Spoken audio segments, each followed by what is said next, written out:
DZRH, member, kapisanan ng mga broadcaster ng Pilipinas. Oras sa buong kapuluan, 4 na minuto makalipas ang alas 4 ng umaga.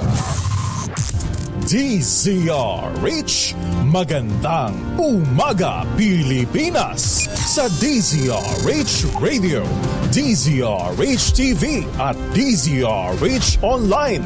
Kasama si Kuya Angelo Palmones. Magandang umaga Pilipinas!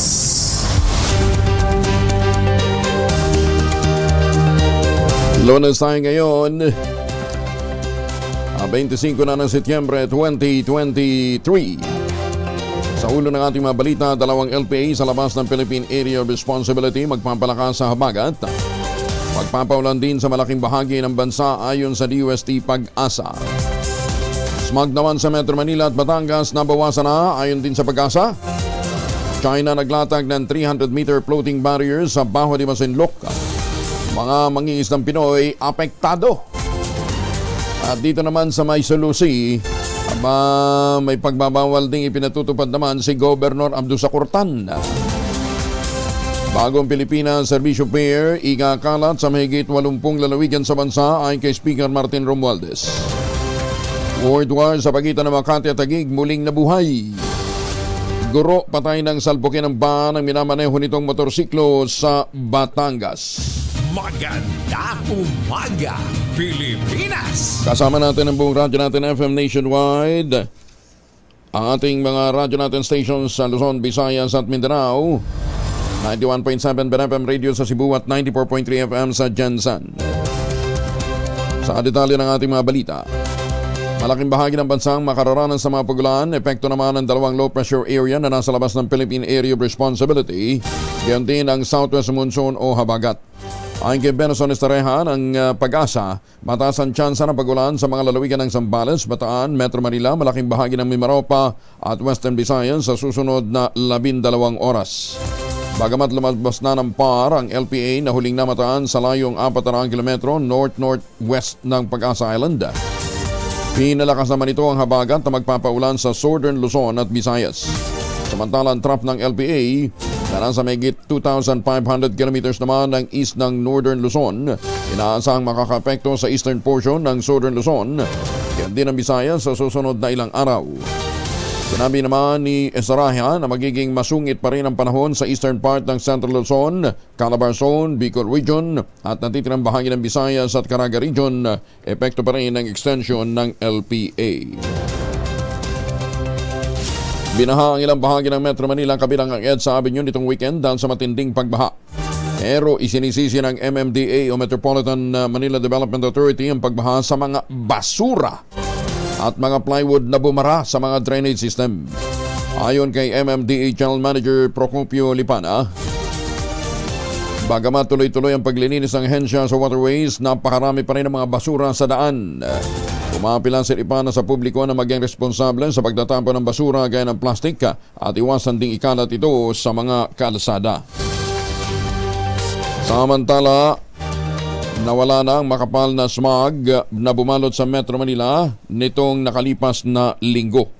Ayon sa Pag-asa, wala nang naobserbahan na smog habang ang kondisyon naman ng hangin sa National Capital Region nitong weekend ay mas maayos kumpara noong Biyernes. Paliwanag ni Benson Estareja, ang smog ay dulot naman ng thermal inversion na nangyayari kapag ang hangin ay malamig at nasa mababang altitude kumpara sa mainit na hangin. Pinayuhan naman ang ahensya ng publiko na laging magbaon ng face mask kung lalabas upang maging handa sa mga katulad na sitwasyon. Bagong impormasyon kasama si Kuya Angelo Palmones. Magandang umaga, Pilipinas! 8 minuto na makalipas ang alas 4 ng umaga, nabawasan ang smog sa lalawigan ng Batangas. Epekto naman ang pagalbruto ng Taal Volcano. Ito yung tinatawag na BOG. Kinumpirma ito ni Environment Undersecretary Mitch Cuna at nakatulong ang naranasang mga pagulan para mabawasan din ang mga pollutants.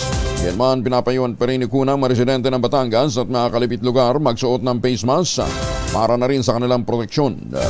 Tuloy pa rin ang pakikipag-ugnayan ng DNR sa mga lokal na pamahalaan ng Batangas para mabigyan ng babala ang publiko sa epekto ng ibinubugang volcanic smog na gagaling sa Taal, lalong-lalo na doon sa medyo critical po ang kalagayang pangkalusugan.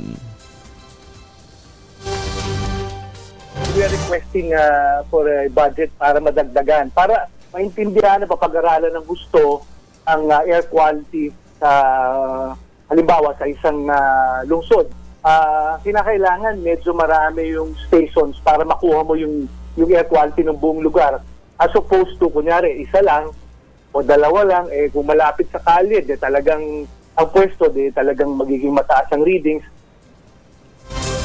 Nag-donate naman ang Office of Civil Defense ng 10,000 N95 face mask sa mga nanirahan sa Batangas na lumang apektado ng volcanic smog. Ang aksyon ng OCD kasunod ng rekomendasyon ng pamahalaan na magsuot ng N95 face mask para maiwasan ang posibleng panganib sa kalusugan ng fog na ibinubuga ng Bulkan Taal. Inuulat ni OCD Director Edgar Posadas, nasa 263 individual ang nakaranas ng hard to moderate respiratory symptoms. Maging ang mga nasa Metro Manila, pinagsusuot na rin ng surgical mask para maprotektahan ang sarili laban sa masamang epekto ng volcanic smog o yung tinatawag ng fog. Pinayuhan din ng ahensya ang publiko na manatili na lamang sa kanilang tahanan kung wala namang importanteng gagawin sa labas para makaiwas sa exposure sa volcanic smog. Hanggang ngayon, pinapayo din po natin, yan din po ang pagpapayo ng DNR at saka ng DOH na panatiliin pa rin natin kung nakikita natin na medyo may indikasyon po na meron pang fog or smog sa atin. Magsuot po tayo, lalo na po dun sa area na yun, ang nire-recommend po yung N95 mask. Pero dito po sa atin, pwede na po yung surgical mask kung kinakailangan.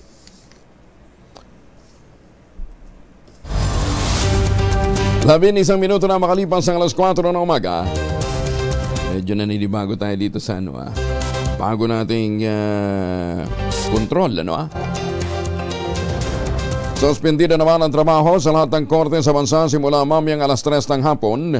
Itong inanunsyo ni Chief Justice Alexander Gizmundo bilang pakikiisa sa pagdiriwang ng Kainang Pamilya Mahalaga Day. Bahagi ito ng isang linggong selebrasyon ng National Family Week tuwing Setyembre sa ilalim ng Proclamation No. 16 na inisyo noong pang 1992. Sakop ng suspensyon ng trabaho ng judiciary ang mga korte ng buong Korte Suprema, ang Court of Appeals sa Sandigan Bayan, Court of Tax Appeal at ang mga second at first level courts sa buong bansa. Ipinahiwatig naman ng Pangulong Bongbong Marcos na babawiin na ng gobyerno ang price ceiling sa bigas sa pagtatapos ng anihan. Katwiran ng Pangulo, inaasahang kakalma ng presyo ng bigas sa lokal na merkado matapos ang harvest season. Binigyan din pa ng Pangulong BBM na sapat naman ang supply ng bigas sa bansa. Pero hindi lang maayos na napangasiwaan ang pagpapalabas o distribution. Aminado rin ng Pangulo na kailangang ayusin ng gobyerno ang sistema sa agrikultura simula sa pagtatanim, research and development, processing hanggang sa marketing and retail. Aarangkada na ngayong araw ang pamamahagi ng ayuda sa mga sari-sari store owner na apektado naman ng price cap sa bigas. Ito ay matapos sa tasa ng Pangulong Bongbong Marcos sa Department of Social Welfare and Development. Bigyan din ng cash assistance ang mga maliliit na tindahan. Ayon sa DSWD, lalagan distribusyon sa mga benepisyaryong tinukoy ng DTI o Department of Trade and Industry hanggang Setyembre 29. Sa report ng Malacanang, nakapagpalabas ng DSWD ng 92.415 million pesos na ayuda sa mahigit 6,000 micro and small rice retailers. Sa iba pang mga balita, pinuna naman ng Philippine Coast Guard at ng Bureau of Fisheries and Aquatic Resources ang paglalagay ng floating barrier o boya ng China Coast Guard sa Scarborough Shoal. Ayon sa PCG, may haba na 300 metro ang floating barrier na kanilang nadiskubre habang nagsasagawa ng Maritime Patrol noong September 22. Batay sa report, tatlong China Coast Guard hulls, inflatable boats at service boat ng Chinese Maritime Militia ang naglagay ng floating barrier. Inilagay mo nito kapag namomonitor ng China Coast Guard ang malaking bilang ng mga mangingisang Pilipino na nasa lugar. Nadiskubreng puno ng patay at durog na corals ang sandbar sa Pag-asa Island sa West Philippine Sea. Partikular natin ang baka ng mga patay na corals na halos kasing taas ng tao ang bahagi ng Sandy K2. Ayon sa mga eksperto, ang pagtatambak ng corals ay posibleng simula ng reclamation project ng China sa lugar. Dapat din na bago makapasok sa naturang lugar, mayroong barko ng China Coast Guard na nakabantay at panayang pagbusina tuwing mayroong papasok sa lugar. Nakikipag-ugnayan na ang Western Command ng Armed Forces of the Philippines sa Chinese Embassy kaugnay ng nadiskubreng tambak ng pinatuyong corals. Samantala, mas sinigpitan naman ng Manila International Airport ang seguridad matapos na pasabugan ng Molotov bomb ang parking area ng NAIA Terminal 3 nitong Sabado. Nananawagan si MIAA Officer in Charge Brian Ko sa airport community na mag-alerto at agad na i-report ang mga kahinahinalang aktibidad sa airport complex. Pinahunting na ng otoridad ang lalaking naghagis ng Molotov na nagdulot ng pinsala sa 3 sasakyan. Pinubusisi na rin ang mga CCTV footage sa lugar, ganyan din ang CCTV mula sa kalapit na establishmento sa labas ng Terminal 3. Masaya naman si Speaker Martin Romualdez dahil iikot na rin sa iba pang mga lalawigan ang bagong Pilipinas Servicio Pair, ang pinakamalaking service caravan sa bansa. Ayon kay Romualdez, very proud siya at isa siya sa mga pangunahing organizer ng pinalawak na service caravan na naglalayong magbigay ng pangunahing serbisyo sa mga mahihirap na Pilipino. Ang bagong Pilipinas Servicio Pair ay sabay-sabay nilunsad noong Sabado. Pinangunahan ito ng Pangulong Bongbong Marcos sa Nabua, Camarines Sur, Lawag, Ilocos Norte, sa Luzon na pinangunahan naman ni Congressman Sandro Marcos. Sa bayan ng Tulos sa Leyte, sa Visayas na pinangunahan ni Speaker Romualdez at ni Special Assistant to the President Anton Laglameo sa Moncayo, Davao del Oro. Ito na may sa Mindanao at magbibigay sa mga residente ng tulong medikal, pinansyal at edukasyon. Ang BPSF ay binuo ng Office of the President, Office of the Speaker, Presidential Communication Office, gayon din ang Kongreso. Dahil naman sa serbisyo caravan, naging madali para sa mga benepisyaryo ang makakuha ng social services, health at medical support, pangkabuhayan, regulatory function service, at iba pang alok ng gobyerno. Inaasahan na higit sa 400,000 Pinoy ang masaserbisyo ng serbisyo caravan na nag-aatid ng 60 serbisyo mula sa iba't ibang hensya ng gobyerno at meron itong 1 bilyong pisong pondo para ipamigay na ayuda. 16 na minuto na makalipas ang alas 4 ng umaga. Binuksan na sa publiko ang burol ni dating Marikina Mayor at dating Marikina Congressman Bayani Fernando. Nakalaga kang labi ng dating alkalde sa Queen of Angels Chapel sa Riverbank Center sa lungsod ng Marikina. Kabilang sa unang dumalaw sa burol si Vice President at Education Secretary Sara Duterte. Namatay ang 77 anyos na si Fernando matapos mahulog sa kinukumpinan nitong bubong sa kanilang bahay nitong Biyernes, kasunod nga ng pagkalat ho ng VOG dito po sa Kalakhang, Maynila. Muli na namang nabuhay ang World War sa pagitan ng Taguig City at Makati City matapos batikusin ng isang opisyal ang hindi makatuwirang pagtanggi ni Mayor Lani Cayetano na magkaroon ng kasunduan sa paglilipat ng public health facilities at serbisyong pangkalusugan sa mga barangay na apektado na naging desisyon ng Korte Suprema. Ayon kay Makati City Administrator Claro Certeza, nagpadala sila ng panukalang memorandum of agreement sa Taguig upang mapadali ang pag-aayos ng paglilipat ng health facilities na pagmamayari ng Makati Government sa jurisdiksyon ng Taguig. Kabilang dito ang 8 barangay health center at ang ospital ng Makati. Paliwanag ng opisyal ang panukalang MOA na ipinadala ni Mayor Abby Binay kay Mayor Lani Cayetano ay nag-aalok ng credit line sa Taguig upang matiyak ang patuloy na access ng mga apektadong residente sa mga serbisyo ng ospital na pag-aari at nasa pangangasiwa ng Makati LGU. Ang MOA ang magsisilbing financial safety net sa credit line para sa Taguig upang patuloy na maibigay ang essential health care services sa mga residente kahit na hindi kaagad ito makapagbabayad sa ospital, lalo na mga kapuspalad ng mga pasyente. Sa halip na tumugon, iginit ni Cayetano na dapat sundin ng 2 lungsod ang manoy direktiba ni Secretary Teddy Herbosa na siyang namumuno upang o sa anumang pag-uusap ng dalawang lokal na pamahalaan kaugnay ng ospital ng Maynila o ospital ng Makati. Sa isa pang mowang ipinadala ni Mayor Abby Binay, inalok naman ito ang tagig ng opsyon upang upahan o bilhin nila lamang ang lupain. Improvement ng 8 barangay health centers sa halagang naayon sa pagtaya ng Commission on Audit. Ngunit tinanggihan din ito ni Cayetano. At muling tinukoy ang DOH sa manoy pinag-uutos na i-exclude sa issue ng ownership ang sa transition process. Dagdag pa ni Certeza, maging ang panukalang data sharing agreement na inaalok ni Mayor Abby Binay ay tinanggihan din. Layunin sana nito na maprotektahan ang privacy at mga sensitibong datos ng mga dati at kasalukuyang pasyente ng mga health center ng Sembo, Comembo, East Rembo, Pembo, Pitogo, Rizal, South Sembo at West Rembo. Nako.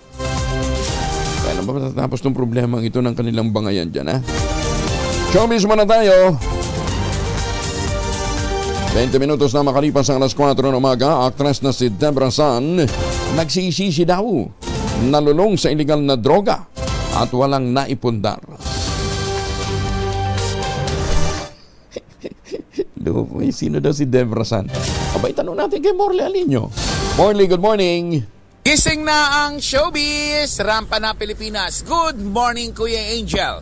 Nagkaroon ako ng chance na makausap si Deborah Sun na kung saan ay inamin niya sa atin na dekada na ang itinagal ng kanyang paggamit ng pinagbabawal na gamot. Inamin nitong si Deborah na marami ang perang lumabas sa kanya at hindi niya namalayan na matanda na siya ngayon. Malaki ang pagsisisi ni Deborah sa kanyang mga pinaggagawa sa panahon ng kanyang kabataan dahil wala siyang naipon. At nagpapasalamat sa kay Aramina at sa iba pang mga politician nating mga taga-showbiz, particular na kay Senator Bong Revilla, kay Robin Padilla at iba pang mga taga-showbiz na tumutulong sa kanyang pagbangon ngayon. At sa pagbangon daw nitong si Deborah na kung saan ay kasama na siya sa programang Ang Probinsyano, ay ipinangako nito sa kanyang sarili na kung ano man ang kanyang mga pinagagawa noon ay hindi na mauulit ngayon. Yan ang ating DZRH Showbiz Hottest News. Ito po ang inyong RH47, Morley Alinio, tuloy-tuloy sa pagbabalita, tuloy-tuloy sa serbisyo, sama-sama tayo Pilipino. Babu! Magandang umaga, Pilipinas! Ayun. Sabi niya matanda na daw si Debra San. Kamatch ba yan nila Kim Chu? At saka nila Jericho Rosa? Hindi, ahead. Mga mapaglin. Buti pa si Noche Kakas, kilala si Debra San. Nasa Quinta Market ngayon si Noche, Aris 27. Noche, good morning. Mayong buntag, Kuya Angel, narito na mga presyo ng pangunahing bilihin dito sa Quinta Market ngayong Monday morning. Ang pinakamahal na bigas, Kuya Angel, sa local rice, yung special 62 pesos ang kilo. Habang ang pinakamurang bigas naman, Kuya Angel, yung well-milled rice, 45 pesos ang kilo. Ang bangos dito, Kuya Angel, nako, mataas. Yung malaking size nyo, yung large, 240 ang kilo, habang yung bangos na medium size 220 ang kilo. Tilapia naman dito kay Angel 150 ang kilo. At yung beef wrap mataas din sa 480 ang kilo. Mataas din ang beef brisket 400 na, kasim 330.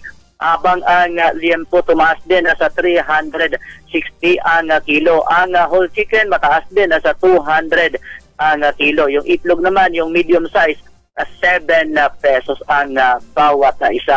Ang palaya, Kuya Angel, tumaas din sa 160 ang kilo, habang ang sitaw, ganoon pa rin ang presyo, 140 ang pechay native, 90 pesos ang kilo, kalabasa 60, yung talong 120 ang kilo, habang ang kamatis tumaas din nasa 130 ang kilo. Ang cabbage naman, Kuya Angel, ganoon pa rin ang presyo, 140 ang kilo.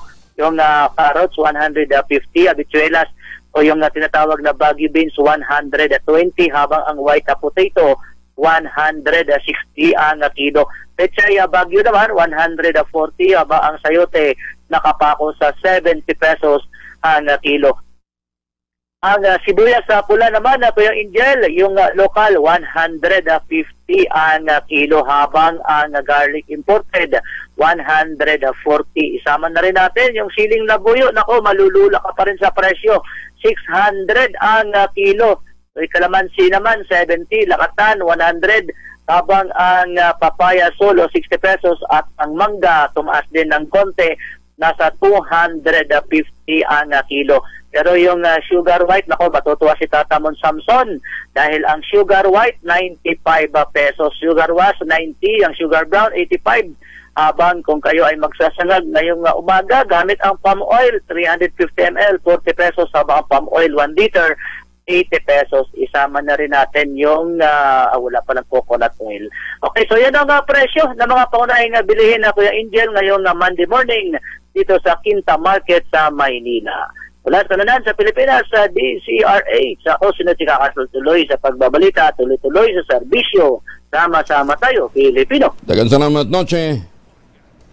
Umaga, Pilipinas. Public market naman sa Barangay Marcelo sa bayan ng Calatrava na sunog. Nako, saan magtitinda yung mga tindera dito? Detalye na balita mula kay Rex Cantong, RH46.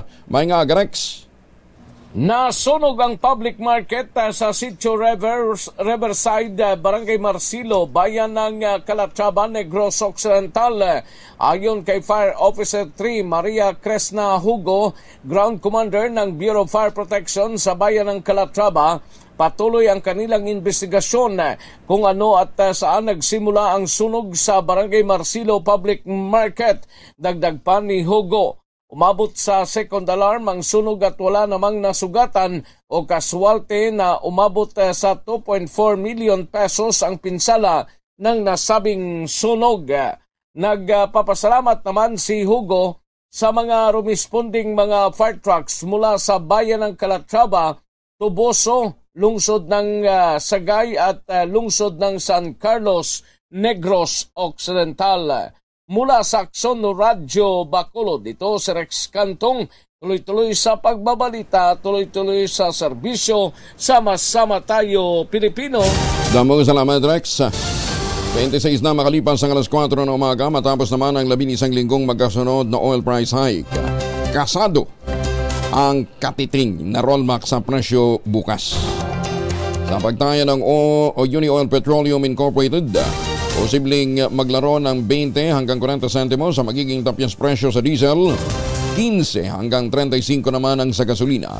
Ayon naman sa Department of Energy Oil Industry Management Bureau Assistant Director na si Rodela Romero, malaki ang tsansang mag-rollback ng hanggang 75 sentimos ang diesel at kerosene. Posible naman na niyang walang maging pagalaw o katiting din ang maging increase sa rollback o dili kaya ay increase o rollback na ipatutupad sa gasolina. Pinagtibay ng Kongreso ang resolusyon na nagpapahayag ng pakikiramay at pakikidalamhati sa pamilya ng yumaong dating Bulacan 2nd District Representative si Pedro Pancho. Ginawang pagpapatibay sa House Resolution 1323 sa sesyon itong Biyernes matapos suspendihin ang deliberasyon ng 5.768 trillion peso General Appropriations Bill o pambansang budget para sa susunod na taon. Ang resolusyon ay inakda ni Speaker Martin Romualdez, Deputy Speaker Aurelio Dong Gonzales, Majority Leader Manuel Jose Manix Dalipe, Minority Leader Marcelino Libanan, Senior Deputy Majority Leader Ferdinand Alexander Marcos, Committee on Accounts Chairperson Yeda Ramari Romualdez at Deputy Majority Leader Jude Asidre. Isang necrological service ang idinao sa labas ng main lobby ng Kamara bilang pag-alala kay Pancho at ito ay dinaluhan ng mga miyembro at mga empleyado ng mababang kapulungan. Si Congressman Pancho ay pumanaw noong Huwebes, September 21 sa edad na 89. Naging kinatawan siya ng ikalawang distrito ng Bulacan noong 9, 10, 11, 13, 14, 15 Congress. Si Pancho ang butihing ama ni incumbent Bulacan 2nd District Representative Agustina Dominic Pancho. Tatlong individual naman huli sa pagnanakaw ng cable wire sa Dinalupihan, Bataan. Detalye ng balita mula kay Danny Kumilang, Aris 37. Danny. Arestado ang tatlong individual matapos maaktuhan ang mga ito na nagnanakaw ng copper cable wire ng PLDT sa Dinalupihan, Bataan. ninanakaw nila ang mga cable wire sa pamamagitan ito ng pagputol na nakabaon sa ilalim ng lupa. Nakumpiska sa kanila ang gamit ding sasakyan na nakasakay na rin sa loob ng sasakyan ang mga pinutol na cable wire na tinatayang nagkakalaga ang kabuuan nito sa mahigit sa 100,000 piso.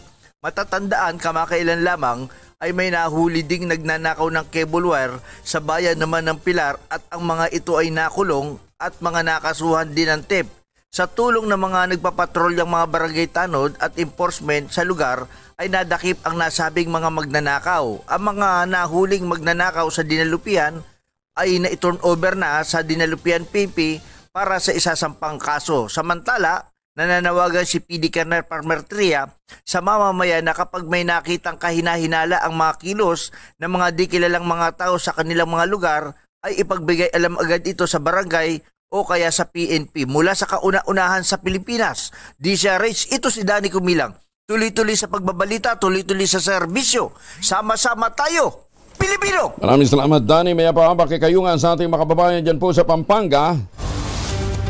Bilang naman ng mga drug cleared status na mga barangay sa lalawigan ng Pangasinan umabot na ng 1,133. Detalye na balita mula kay Freddy Pajardo, Aris 38. Mga Santos, siya kabasanin si Kiamin sa ating mga kababayan dyan po sa Pangasinan. Freddy. Sa patuloy na ginagawang mga programa at interbensyon ng Philippine Drug Enforcement Agency o PDEA Pangasinan dito sa lalawigan ay patuloy ding nadadagdagan ng mga barangay na nadideklara bilang drug cleared status. Base sa pinakahuling monitoring ng PDEA Pangasinan simula sa kanilang kampanya noong taong 2017 hanggang 21 ng September ngayong taon, pumalo na sa 1,133 na barangay sa lalawigan ang idineklarang drug cleared ng ahensya mula sa kabuuang bilang ng mga barangay na 1,364.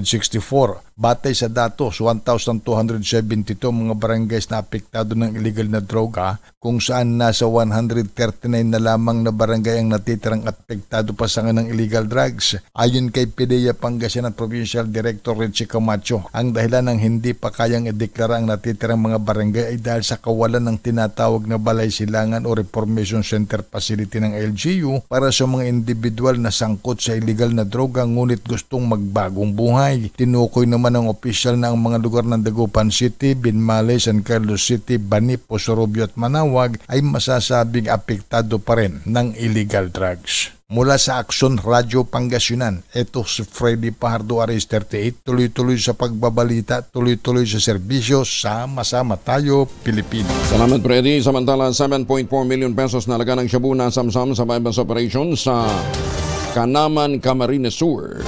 Detalye ng balita mula kay Aris 18, Roel Saldico. Roel. Aabot sa 7.4 million na halaga ng pinaniwalaang shabu ang nasamsam ng Regional Police Drug Enforcement Unit 5 sa kanilang kinasang drug bypass operation sa isang drug den sa barangay Haring Kanaman sa Camarines Sur. Pasado alas 7 kagabi nitong nakaraang araw. Nasa 3 katao ang naaresto na kinalala nga sina Dexter Brasala, 49 anyos, Francisco Ubias, 52, at Raymond Madera, 42, pawang mga target naman na naturang operasyon. Ayon sa report, matagal lang minamalmanan ng mga autoridad ang mga suspect dahil muna sa talamak na pangangalat nito sa illegal na droga. Nasamsam sa mga suspect ang nasa 28 plastic sachet na piniwala ang shabu na may bigat na abot naman sa 1 kilo at may market value naman ng higit 7 million pesos. Nasa kustodiya ngayon ng autoridad ang 3 nakatagdang sampa ng kaso ng paglabag sa Republic Act 9165 o ang Comprehensive Dangerous Drug Act of 2002. Ito ang DZRH sa kanunan sa Pilipinas, Roel Saldico. Tuloy-tuloy sa pagbabalita, tuloy-tuloy ang serbisyo. Sama-sama tayo, Pilipino. Maganda umaga, Pilipinas. Mabalong si Ruel, Diyos marahingaga sa ating mga kababayan dyan po sa Bicol, Samantala, para ho sa mga mamis. Naku, sabi magiging maulan, pero pwede naman tayo mag-laundry day, ha? Basta huwag ho nang natin patitiga pauulanan para huwag mangamoy yung ating mga labada. Mga mamis, kapag naglo-laundry day ba, kunot-noo ka sa makapit, madikit at malupit naman siya, all you need is pride. Ba't mapahirapan ng self sa Pride? Easy at worry-free naman ang laundry. Sa triple stain away formula, tanggal ang matitinding mancha based on tested chocolate, mud, and Cebuman cotton. Gawa po ito ng ACS. Patuloy tayo sa mga lalawigan. Benguet, inirekomenda ng PNP na may deklarang insurgency-free province. Ba, congratulations! Detalye ng balita mula kay Romy Gonzalez, RH41. Naimbag na bigat, Romy. Kinatigan ng Provincial Peace and Order Council ang rekomendasyon ng PNP na may deklarang insurgency-free lalawigan ng Benguet. Ayon kay Colonel Damian Olsim, Provincial Director ng Benguet Provincial Police Office, mula noong 2018 hanggang ngayong taon ay tumigil na ang mga insurgency-related activities ng mga rebeldeng grupo. Anya, ang pinakauling na ito lang insidente ng makakaliwang grupo ay nangyari sa Itogon, Mangkayan at Bugyas, at mula noon ay wala nang naitalang karahasan sa iba pang lugar sa Benguet. Binigyan din ni Colonel Olsim na malaking pakinabang sa Benguet ang pagdedeklarang insurgency-free sapagkat matatanggal na ito sa mga lugar na apektado ng insurgency sa Cordillera. Sisigla at hindi na rin anya maapektuhan ang industriya ng turismo. Samantala patuloy naman ang kampanya ng kapulisan para tuluyan ng mapigil ang mga karahasan ng mga communist terrorist groups sa Cordillera. Kasabay nito ang paghikayat sa mga patuloy na lumalaban sa gobyerno na talikuran ang armadong pakikibaka at magbalik loob na sa gobyerno at bumalik sa normal na pamumuhay kapiling ang kanilang pamilya. Para sa kauna-unahan sa Pilipinas, DZRH, ito si Romy Gonzalez, tuloy-tuloy sa pagbabalita, tuloy-tuloy sa serbisyo, sama-sama tayo Pilipino. Maraming salamat, Romy. Just Gina. Mga dating NPA naman, mga residente at mga estudyante nakatanggap ng tulong mula sa Philippine Army ng Eastern Visayas. Detalye ng balita mula kay Jimmy Angay-Angay, RH32, Jimmy. Mga dating kasapi ng ANP sa Eastern Visayas nakatanggap ng tulong mula sa DSWD ayon sa report ng 8th Infantry Division ng Philippine Army.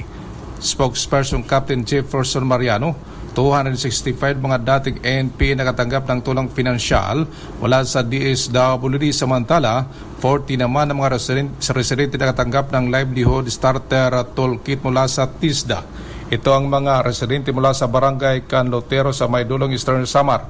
250 naman ang mga estudyante sa iba pang bahagi ng Samar na bigyan ng tulong, na bigyan ng aklat at school supplies mula sa kasandaluhan sa 28th Infantry Battalion ng Philippine Army at iba pang mga organisasyon. Malaki naman ang pasalamat ng mga residente at estudyante sa Eastern Visayas sa tulong na bigay ng kasundaluhan sapagkat makakatulong ito sa kanilang hanap buhay at mga estudyante at sa mga estudyante na pumapasok sa paaralan. Mula sa Action Radio Tacloban, ito si RH32 Jimmy Angay-Angay. Tuloy-tuloy sa babalita, tuloy-tuloy sa serbisyo, sama-sama tayo Pilipino. Bigyan salamat, Jimmy. Samantala, kaukalang tulong sa mga apektado ng volcanic smog, inihahanda na ng DSWD. Detalye na balita mula kay Renz Belda, RH35 Renz. Inihanda na ng Department of Social Welfare and Development o DSWD mga kakulang tulong para sa mga apektadong residente ng volcanic smog.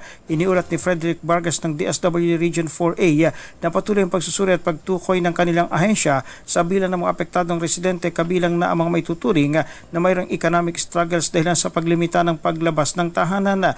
Batay sa ulat ni Vargas, mayroong 2,861 evacuation center at 79,458 food at non-food items na naka-standby sa 53 warehouse ng DSWD sa buong rehiyon kung saan 15 ay nasa Batangas.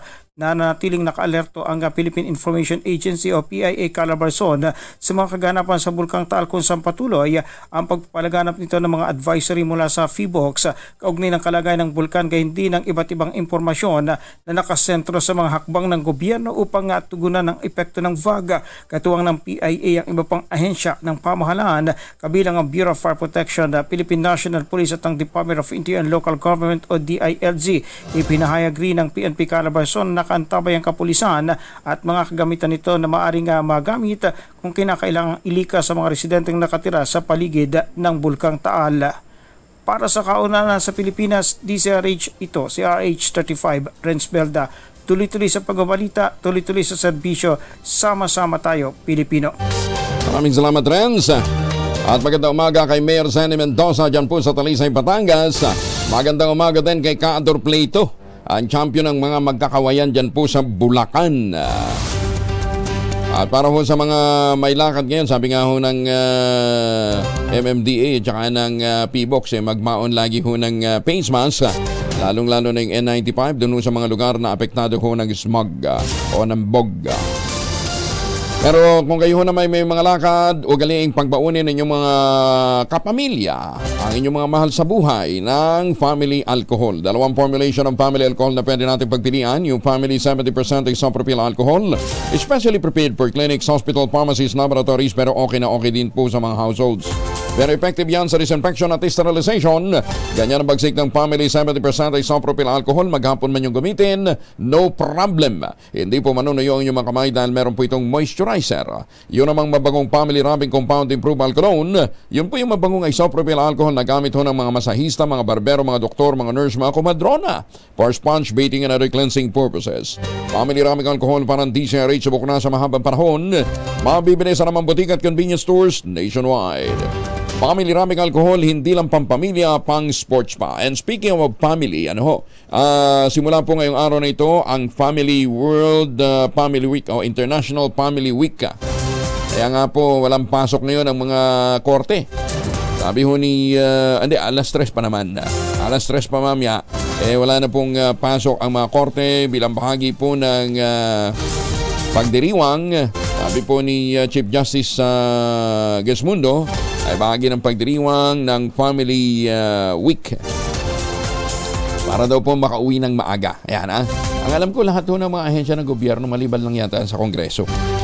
And syempre, magiging maganda rin po ang pagdiriwang ng pamilya kung ang inyo pong mga chikiting nandun lamang po sa bilang ng mga dapat ho nakapag-aaral.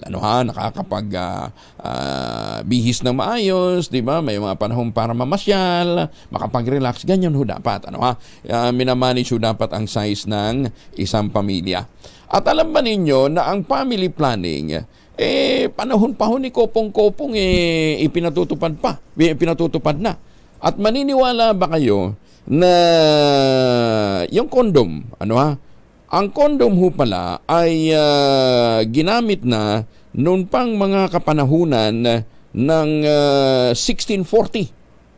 1640. Bah, lupitan ho. May condom na. Noon pong 1640.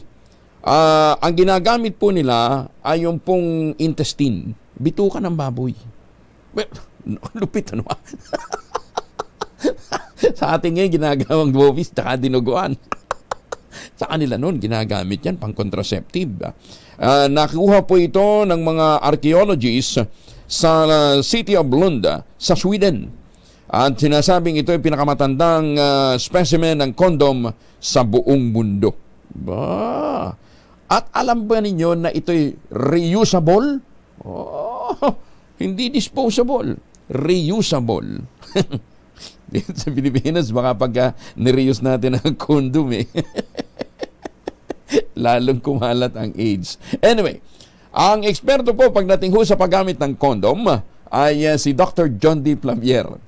Tataka naman ako dito, nagko-condom pa ba si Doc John D? Itali na ito. Kasama ito sa angkan ng mga matatapang. Kasi sabi nga nila, mas matapang ang tali kaysa sa mga tuli. Ayan. Doc John D, magandang umaga po sa inyo. Kumusta na ho kayo? Magandang umaga po, Kuya Angel. At ito, mabuting at masaya sa balitang dinadala nyo. Pero sabi ko ng anak ko iba na daw tawag dyan sa condom na ganyan Ano daw? Isaw na ho daw ang tawag ngayon Pero totoo pala ito, 1640, ha? Panlupit. Apo. Kaya, hindi ko alam kung ganun din katanda. Pero ang balita ko, yung IUD na ginagamit ngayon, yung intrauterine device na linalagay sa matres ng babae, nung unang panahon, unang sinubukan yan sa mga camel. Ano ba yung camel sa Tagalog? Camel? Yung mga naglalakad sa disyerto. Para daw hindi mabuntis habang nasa disyerto, linalagyan ng isang bato sa loob ng matres ng camel para hindi magbuntis habang nag-hiking sa init. Pero ngayon, ang ginagamit sa babae, IUD, napakaliit na plastic na may copper. ayun ho ang nag-iiwas na magbuntis ang babae. Napakabisa po. Oo, kala ko naman nilalagyan ng IUD ang camel ng mga panahon yon kasi pagka medyo na problema yung sundalo na gumagamit, baka gamitin. De, yung IUD. Hindi ho ako pwedeng maging sundalo sa panahon yun. Hindi ko maaabot, Kuya Angel. Hindi, pero joking aside, September 26 po ay World Contraceptive Day. Sa Pilipinas ho ba, Doc, di ba na-achieve na natin yung pinapangarap natin at least 1% ang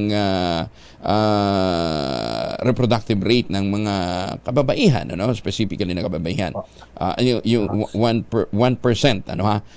from 2 point something. Yung tinatawag nila po, ang tinatawag nila ay fertility rate. Fertility rate. Kung ilan sanang anak ang magkakaroon ng babae sa kanyang buhay, ang sabi ho ay nasa 1.7 na. Ang gusto sana daw natin dalawa Parang kumbaga, bawat babae magkakaroon ng 2 anak kapalit ng babae, ng misis at saka ng mister. So magandang balita sana yan. Ang binibigay lang ay yung ibang mga kaibigan natin nagsasabi na dapat mag-ingat muna sa ganong ulat kasi ang katotohanan, yung datos na yon nakuha nung panahon ng COVID. Nung panahon ng COVID, hindi ganong dalas magpunta sa health center ang kababaihan at mas mahirap abutin ng mga kababayan natin. Kaya yung datos na less than replacement level na ang ating bilang ng anak ng mga babae ay maganda kung totoo yan, pero baka pag-ingatan.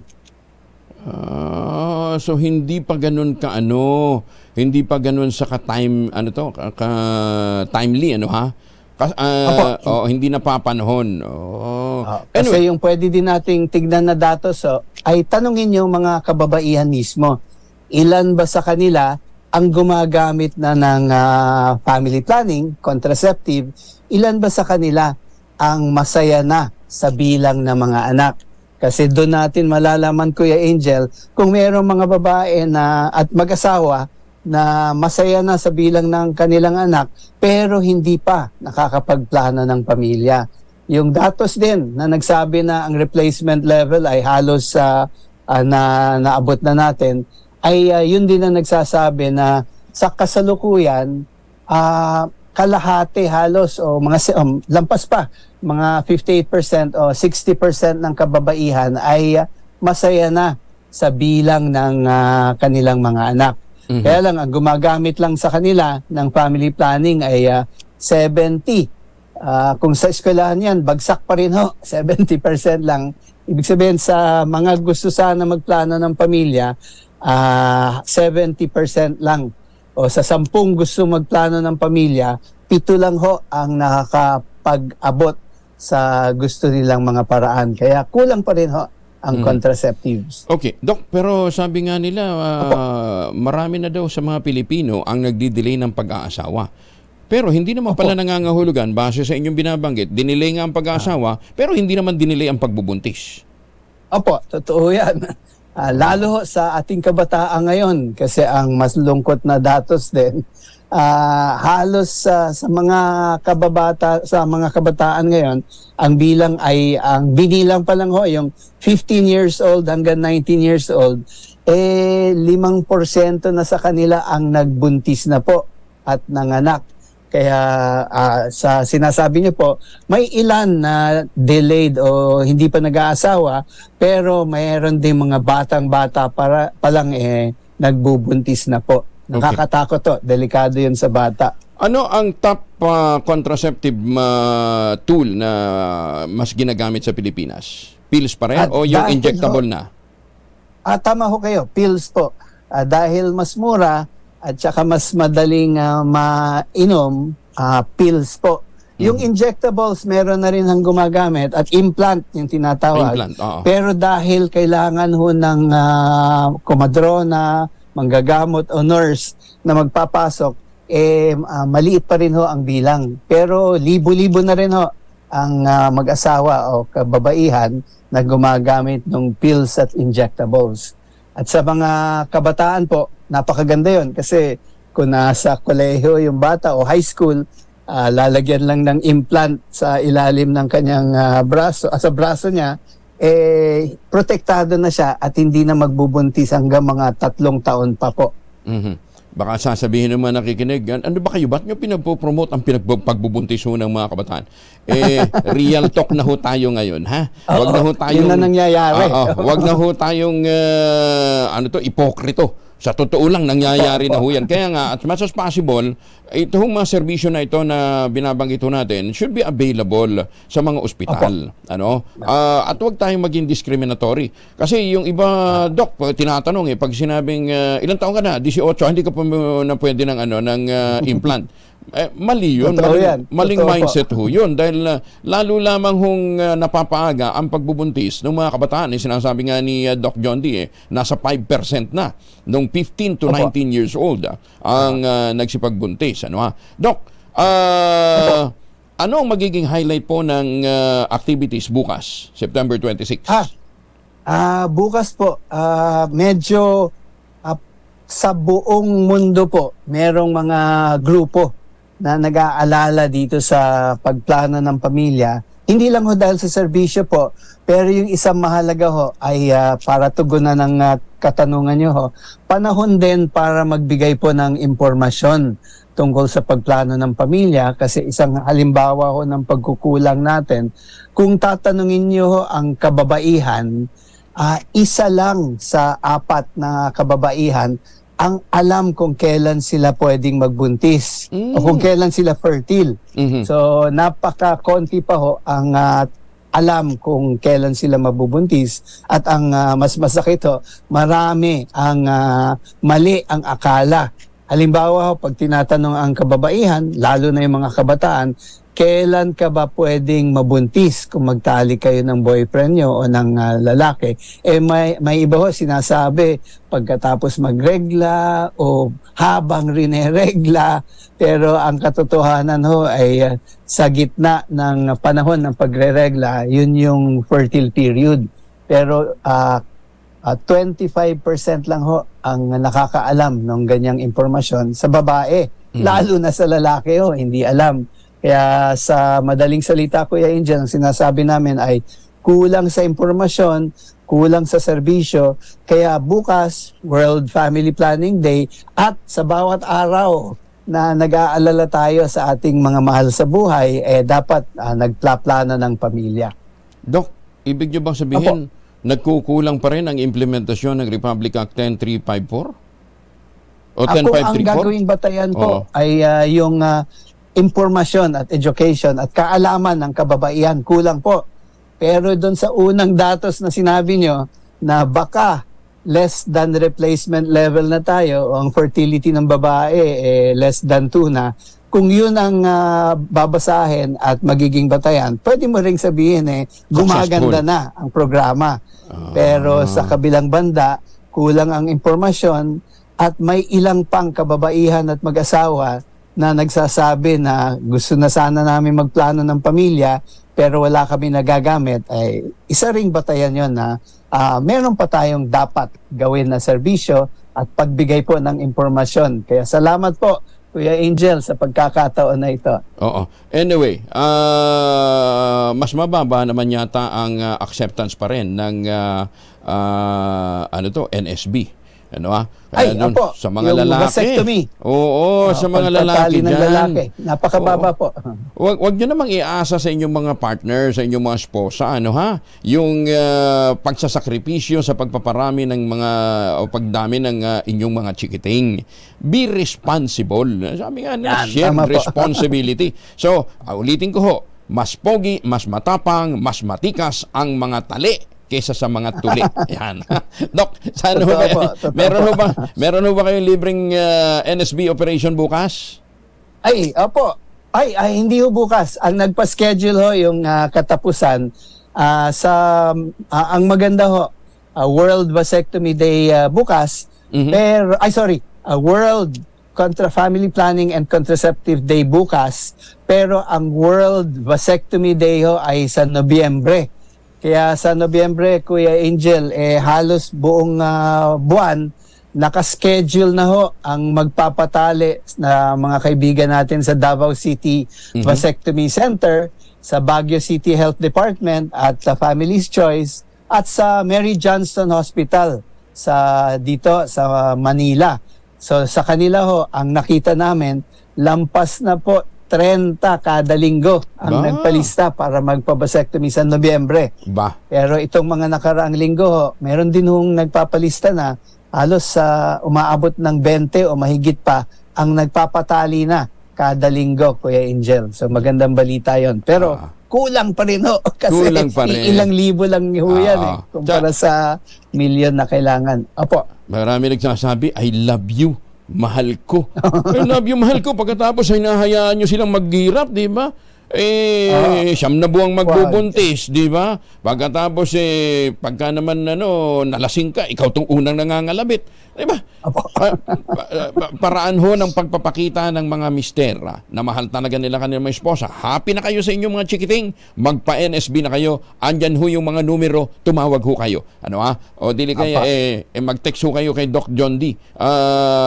Anong number mo nga ulit, Doc John D, na pwede nilang para ma-repair sila? Text line ko po ay 0961-5822-709. Sa text niyo lang po ako.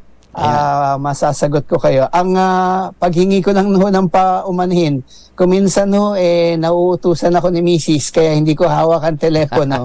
Pero pagka balik ko tuloy pa rin ang textan natin. Ayan, maraming salamat po si Doc John D. Maraming salamat. Ingat po and happy Family Day sa lahat ho ng ating mga kababayan.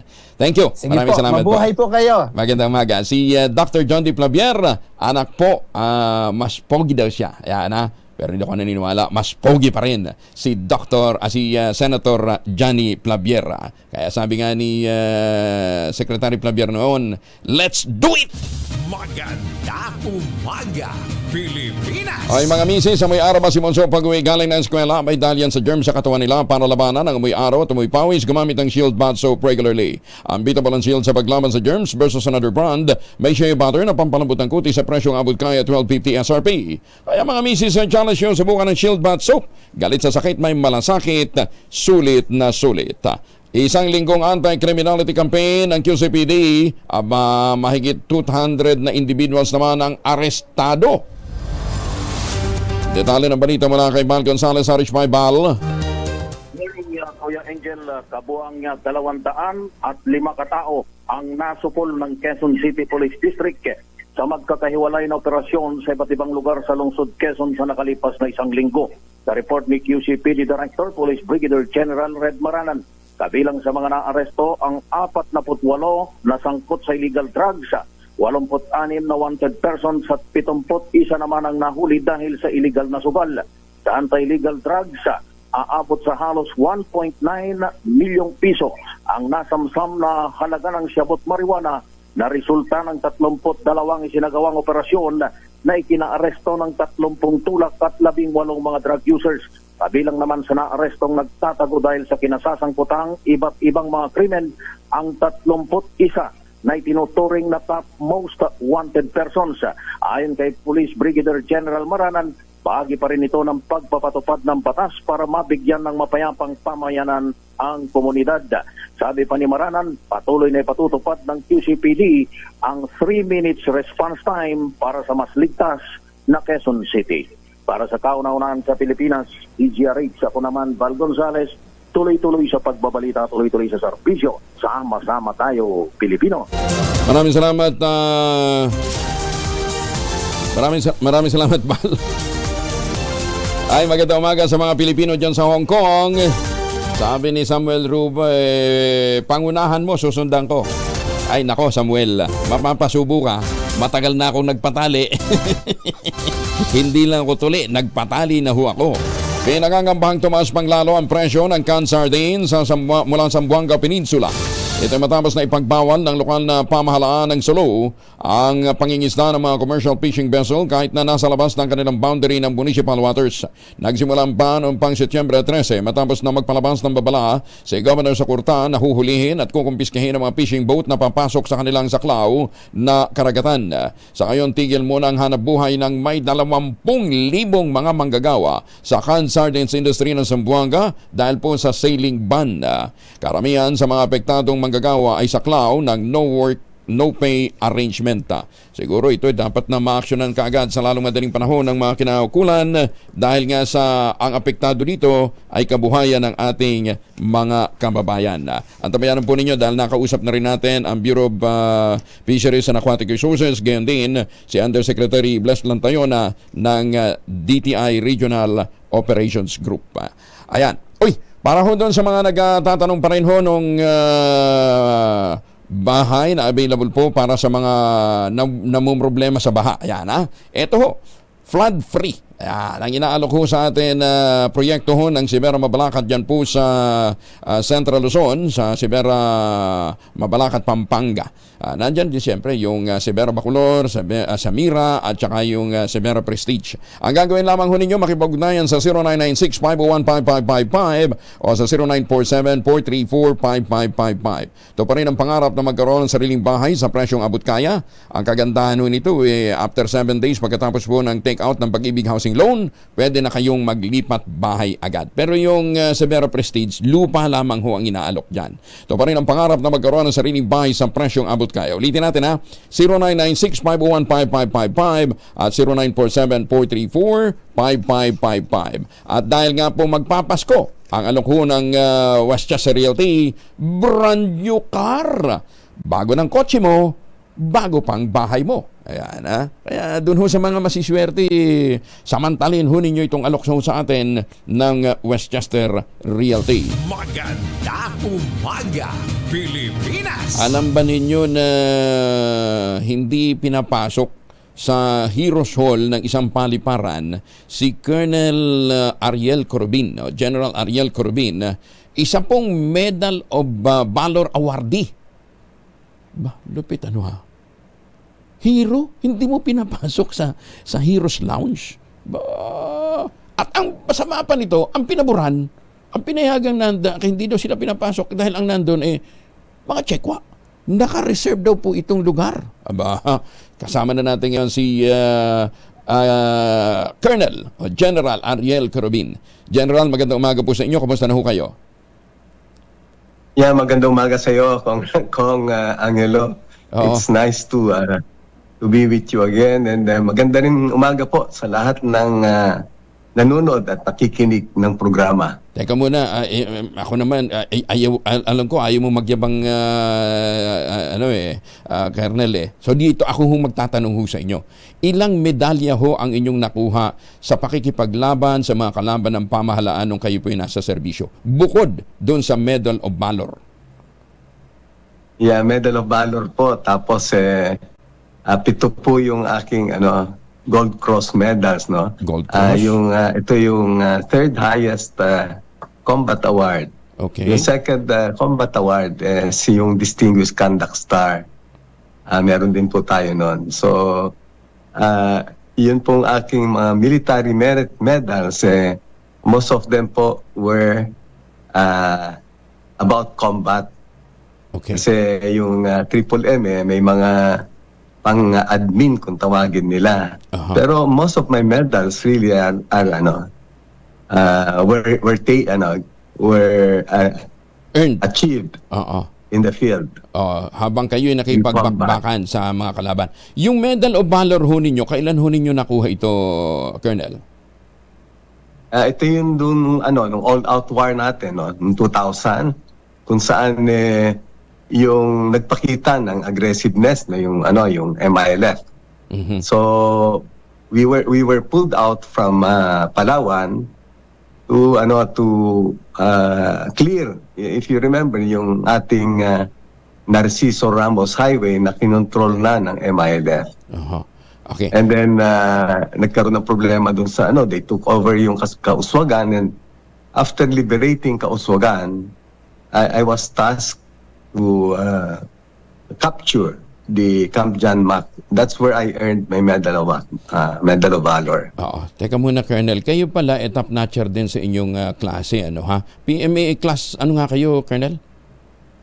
PMA class 79. Hindi, ang biro lang nila kasi yung serial number ko is 7901. Aha. Pero di naman ako nasa upper quarter lang po ako. Oh, upper quarter. Oo. Pero may chance ho kayong pumili ng ibang assignment eh. Bakit pinili nyo pa rin na maglingkod sa Marines? Yeah, nung graduating na kami, I had the option to join sana yung Philippine Constabulary. Kaya lang nung I was suspended, I joined Metrocom. I underwent this training, special operations course ang tawag nila, kung saan ang mga nagturo sa amin sa marksmanship were Marines, Marine officer and Marine enlisted personnel na tao na Olympians. Okay.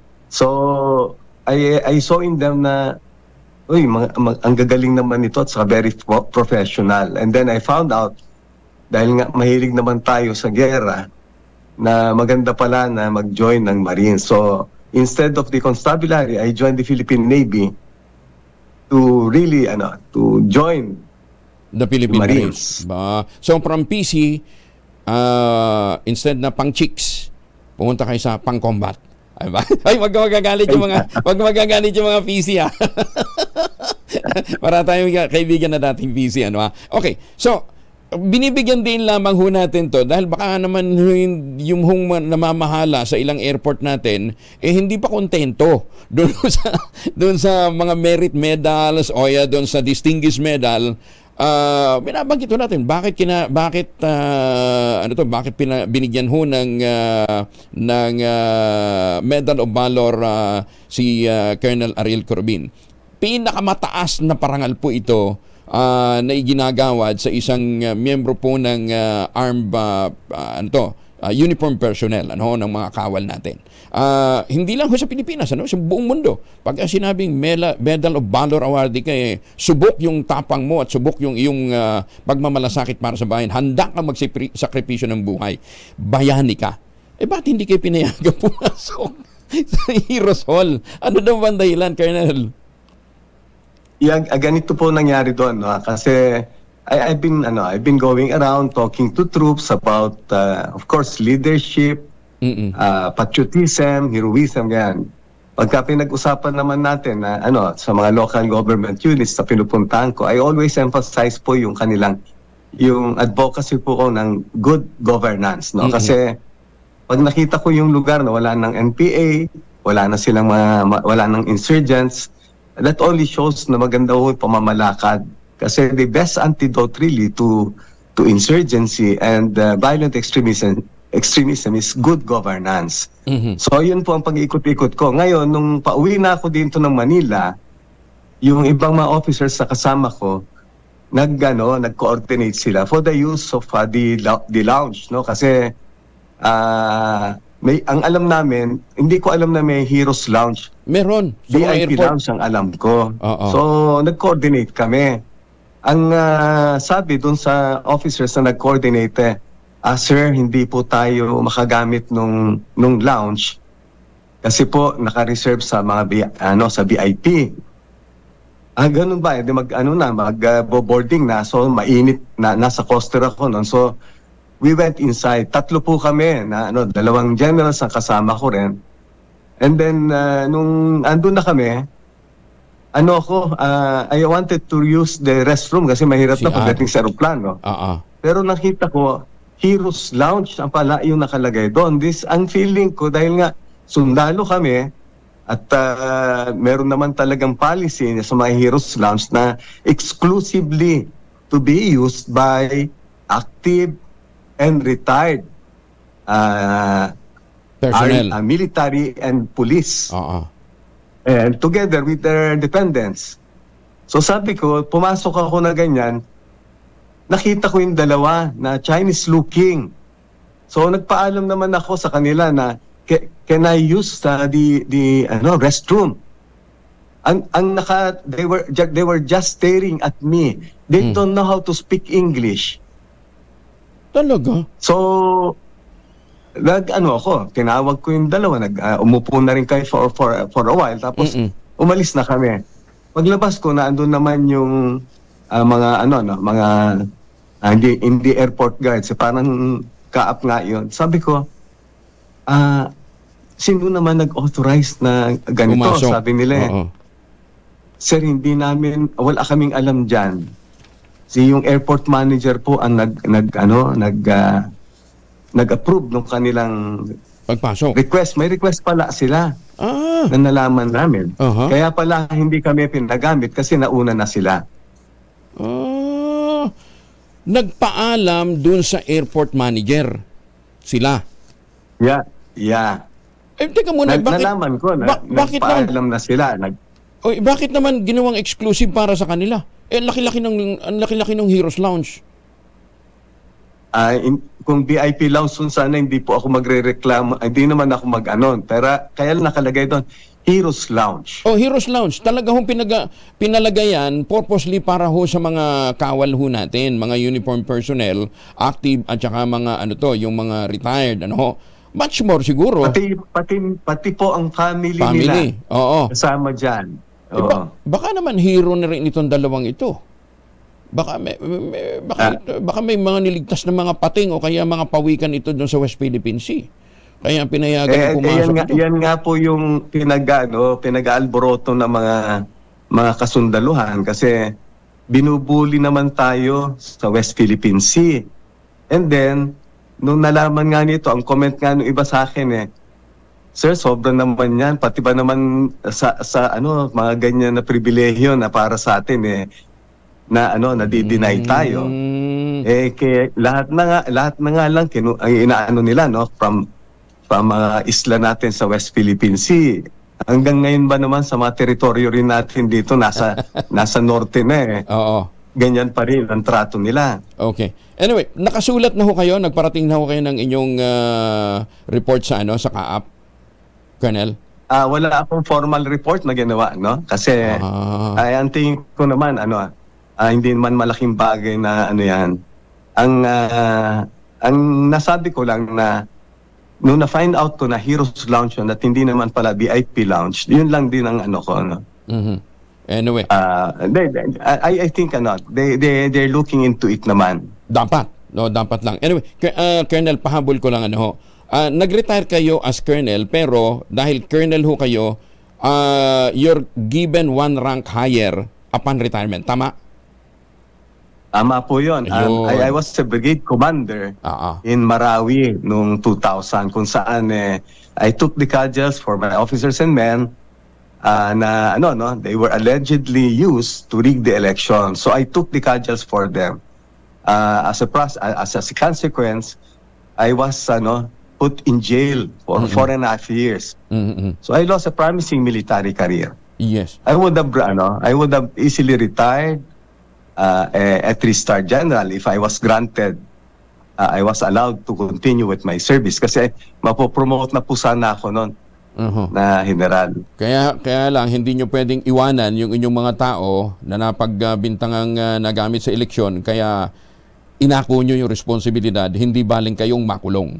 Yan, hindi, ang tingin nila, I was an informal leader na kailangan nila i-sideline to keep at bay kasi yun nga, as a Medal of Valor awardee, people really, especially the men in uniform, listen every time na I say something kasi I always go out of my comfort zone for a higher calling. And in this case, I was taking the cudgels for my men, officers and men. Oo, kaya mas kilala siya na Colonel Ariel Corubin, but actually he retired as a general. Ayan, para lang magkaliwanagan. Pero kami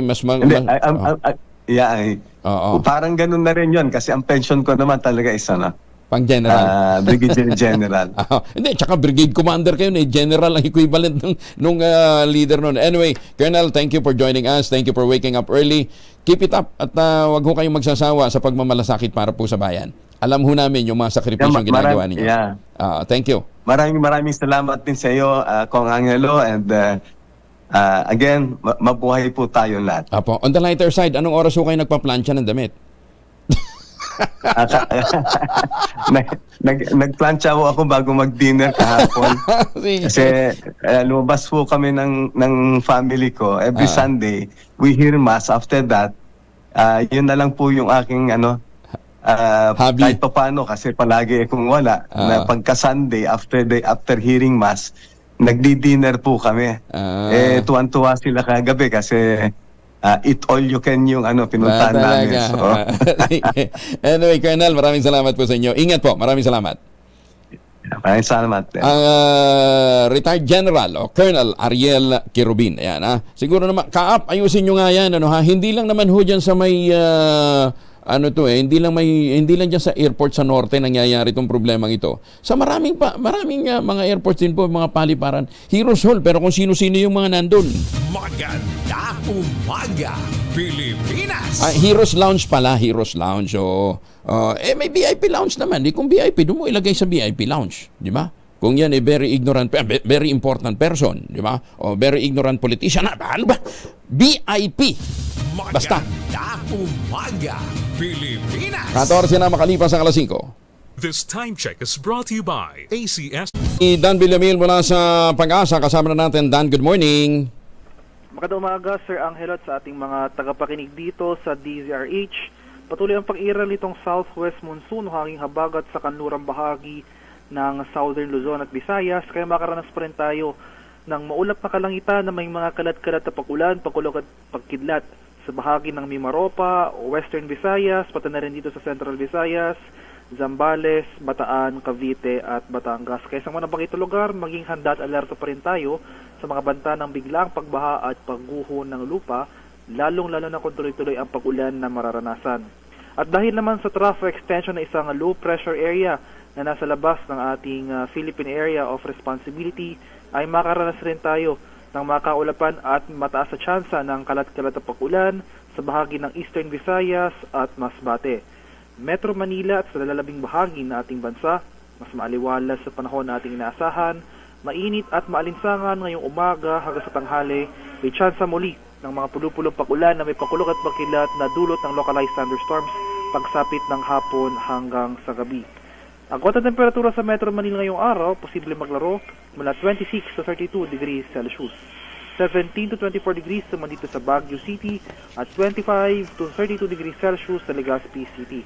Sa kalagayan nating karagatan, banayad hanggang sa katamtamang pag-alon na ating inaasahan, wala pa rin nakataas na gale warning sa anumang baybay na ating kapuluan, malayang makapalaot ang ating mga kababayang mangingisda at may mga maliliit na sasakyang pandagat. At yan lamang po latest. Yung inaasahan natin pag-ulan sa Metro Manila, mga anong oras? Opo, kadalasan. Actually, may thunderstorm advisory po tayo nakataas sa ilang areas ng Greater Metro Manila area. Pero sa Metro Manila po mismo kadalasan, sa hapon pa po nangyayari itong mga pag-ulan na ito. Okay, sige. Dan, maraming salamat ha. Maraming salamat po mga umaga. Si Dan Villamil mula sa DOST Pag-asa. Maganda umaga, Pilipinas! May ulan o wala, huwag kalimutan pagbaunin po inyong mahal sa buhay ng family alcohol. Dalawang formulation ng family alcohol na pwede ninyong pagpilian. Yung family 70% ay isopropyl alcohol, especially prepared for clinics, hospital, pharmacies, laboratories. Pero okay na okay din po sa mga households. Very effective sa disinfection at sterilization. Ganyan ang bagsik ng family 70% ay isopropyl alcohol. Maghapon man yung gamitin, no problem. Hindi po manunuyo inyong mga kamay dahil meron po itong moisturizer. Yun namang mabangong family rubbing compound improved cologne, yan o yung mabangong isopropyl alcohol na ginagamit po ng mga masahista, mga berbero, mga doktor, mga nurse, mga komadrona for sponge bathing and other cleansing purposes. Family rubbing alcohol parang di siya subok na sa mahabang panahon, mabibili sa namang butik at convenience stores nationwide. Family rubbing alcohol, hindi lang pampamilya, pang sports pa. Si Kaador Plato ng 6th District ng Bulacan, kasama na natin. Kong, magandang umaga po sa inyo. Good morning po. Opo. Hello sa lahat po na nanonood nakikinig ng TCRH. Good morning po. Alam ko may budget hearing ho kayo ngayong araw na ito at ayoko naman din ho palagpasin matapos ho ang buwan na hindi ho kayo nakakongratulate dahil po ngayong Setyembre ipinagdiriwang ho natin ang National Bamboo Month. Opo. Kumusta na ho yung inyong mga itinanim na kawayan dyan po sa Angat? Natutuwa po ako at yung naibalita sa inyo kasi nung Sabado, inassist na namin yung aming pinaghirapan. At ikaw ay laki tulong mo dito kasi sa inyo ko narinig kasi ito nung ako yung fight congressman pa. At pinangako ko nung ako yung nangangampanya kung hindi ko alam ang gagawin ko po. Kaya narinig ko minsan in-interview mo kasi si Dr. Manda, si Manda ng LMJ na nakasama ko noon. Nakausap ko si Malu, Cabral, Kumari Malu, at binigay number, nag-meet kami. Siguro tries meeting hanggang sa sinama ko sa MWSS. Nag-meeting kami ron. At siya talaga, bilang president ng Philippine Bamboo Foundation, siya talaga po ang nagturo po sa akin. Kaya sabi, patawag mo lahat ng mga national government agencies, magkaroon tayo ng summit. Kaya na November last year, nagkaroon po kami ng tinatawag natin na Bamboo Summit. Itong project natin ng Bamboo Forest Development Project. Illinois namin, aside talaga po ako nag-initiate ito. At yan, salamat lahat, halos lahat, 95% umatin lahat mga regional directors, pinadala ng mga sekretary nila. At yung DNR, natulungan na kami at nagbigay na sila ng... Nung una kasi, ako muna nagkaroon, maliit lang naman ng gastos. Yung MWSS administrator, si Engineer Babek Cleopas, binigay niya ng yung kanyang multipurpose building sa Ipodam. Doon kami nagkaroon ng summit at siya lang na rin nag-host ng mga pagkain. Yung mga ibang mga unang pangangailangan, gaya ng mga protective tools, equipment nila tungkol sa mga kapote, yung hard hat, yung mga bolo at ay mga bota. At yan muna ang inisit hanggang sa nakapagbigay na sa akin ng DNR to Director Moreno ng 1.6 million. Nakabili na kami 2 bangka.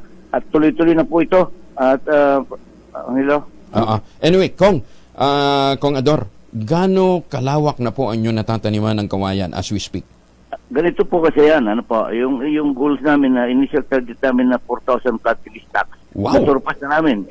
With a remarkable target ng 30,000 planting stocks by the end of October.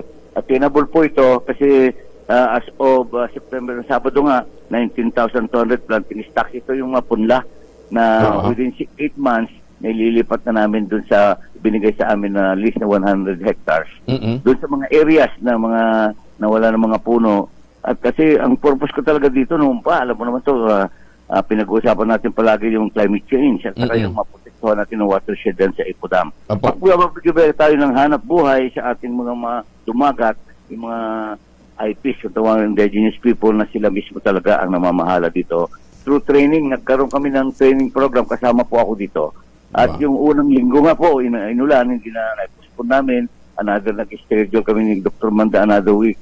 Kaya tuwan-tuwa sila, very proud sila nung tinanggap nila mga diploma, na iyak pa nga yung iba na sila ngayon ang namamahala doon at mayroon isang nursery supervisor na ilagay namin doon na namamahala. Ilan po, marami na ngayon, marami ng punla. At yan gusto nga ma-ibenta na, ayaw pa namin i-ibenta dahil sa tinatanim pa namin. Pag malaki na, within 8 months at within 4 to 5 years, pwede na tayo mag-harvest ito at napakaraming pagkukunan natin ng mga klaseng kawayan doon, kung Angelo. Dahil sa maraming available doon na stock na pwedeng kunin doon. Doon din ang gagaling po yung mga kawayan na ginagawa natin planting. Mukhang susunod dito ay yung mga industriya na po pwede nating ipasok para po sa paggamit ng kawayan bilang feedstock. Marami industriya. Siguro sa ibang pagkakataon natin pag-usapan. Yung mga diverse usage doon. Yes, gaya yung handicrafts, furnitures, musical instruments, yung mga farming tools, fishing equipment, yung mga ginagawa pa, yung mga paper, yung mga paper production. At iba pa. Maraming paggagamitan, lalo na yung construction material. Kung Angelo, yung project ng ating Pangulo, malaki may tutulong natin dito kasi ibang bansa sa Indonesia, China, at ng mga housing project na doon, ang ginagawang reinforcement nila ay kawayan na po. Kailan ho ninyo dadalhin si Presidente dyan para makita niya ho yung actual na alam na po niya ito nung una kasi nabanggit ko sa kanya ito. At tinutulungan nga ko through DNR, nagbigay sila ng konting pondo doon at kaya tuloy-tuloy na po. At sabi nga ni Governor Daniel Fernandez sa akin noon, napakarami nagbalak yan, hindi nila, kaya kinongratulate po ako. Napakarami daw nagbalak, hindi na tuloy-tuloy, kaya ako lang daw nakapagpatuloy. Kasi hopefully, itong October, yung target namin 30,000 ma-attend na natin. Sige. Anyway, again, congratulations. Maraming klaseng kawayan doon na available, gaya nung tinatawag mong kawayan tinik, yung bayugin. At saka yung giant bamboo. Yung bolo bamboo. Maraming pagkukunan doon. At saka balak pa namin, magpa-training na another, kausapan namin ni Dr. Manda, just talk to him last week, maglagay pa kami na another training para 15 bamboo farmers pa na magtuturo ulit para madagdagan namin yung unang 20 na nag-graduate.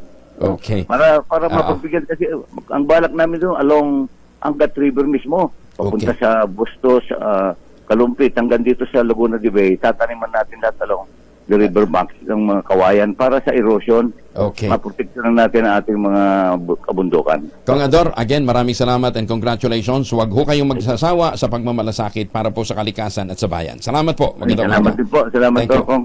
Si Congressman Ador Plato ng 6th District po ng Bulacan. Kung lahat ho ng mga LGU, pangungunahan ho ang bamboo propagation, wala hong magiging kalbong bundok. Maganda umaga, Pilipinas! Pumalo na sa 26 na mga agri-group ang nananawagan kay Pangulong Bongbong Marcos na patalsikin naman sa pwesto sina Finance Secretary Benjamin Jokno at NEDA Secretary Arsenio Balisacan. Ayon sa Sineg Chair na si Ginoong Rosendo So, sumama na rin sa kanila ang krusada ang iba pang agri-industry. Kasama dito yung baboy, manok, mais sa allied sectors gaya ng Aqua Farmers sa PH Egg Council of the Philippines. Mariin nilang tinututulan ng panukalang tapyas taripa ni na Jokno at Balisacan hindi lamang sa bigas kundi maging sa baboy, manok at mais. Sinabi ni So na malinaw ang direktiba ng Pangulong BBM na palakasin at suportahan ang lokal na produksyon at hindi palakasin ang importation at smuggling. Wala niyan dahilan para bawasan o alisin ang taripa sa bigas dahil umaarangkada na ang lokal na anihan ng palay.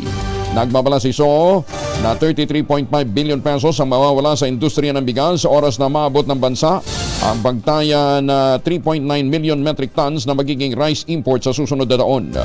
Sa tabyas taripa sa baboy naman, nasa 16 pesos hanggang 16 hanggang 18 billion pesos ang mawawalang kita, habang nasa 6 hanggang 8 billion naman ang magiging epekto nitong tariff cut para po sa industriya ng manok.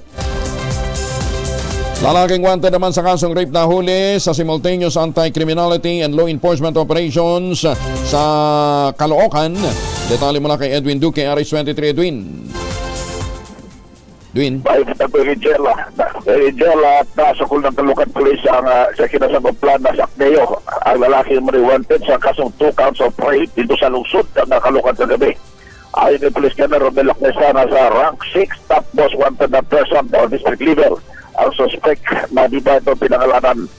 Kasalukuyan naman nung nagsasagawa ng pagkapatrolya ang mga otoridad sa nagbase ng suspect na tumugma sa dalang warrant of arrest sa kabar nitong sa Diamante Street sa barangay 170 Caloocan. Inaresto ang suspect makaramelisyon ng warrant of arrest si Judge Maria Teresa de Guzman ang presiding sa Manar PC Branch 131 sa Caloocan City. May kasong 2 counts of rape sa lalim pa rin ang Article 266A ito sa Caloocan. Wala pa rin sa karoon sa Pilipinas, di sa RH 73. Edwin Duque, tuloy-tuloy sa pagbabalita, tuloy-tuloy sa serbisyo. Sama-sama tayo, Pilipino. Maraming salamat, Edwin. Isang kandidato naman sa Albay nakatanggap ng show cause order mula sa COMELEC. Detalye na balita mula kay Ray Boton Jr. Mula sa radyo natin, Birak, Ray. Nakatanggap ng isang show cause order mula sa COMELEC Manila ang isang kandidato sa paparating na Sangguniang Barangay at Sangguniang Kabataan elections sa bayan ng Uwas sa lalawigan ng Albay. Ito ang kauna-unang reklamo ng premature campaigning o maagang pangangampanya sa nasabing lalawigan. Kinumpirma naman ito ni Albay Provincial Election Supervisor Attorney Maria Aurea Bobunaw kung saan binigyan ng 3 araw upang sagutin ang reklamo ang nasabing hindi pinangalan ng kandidato sa nasabing bayan.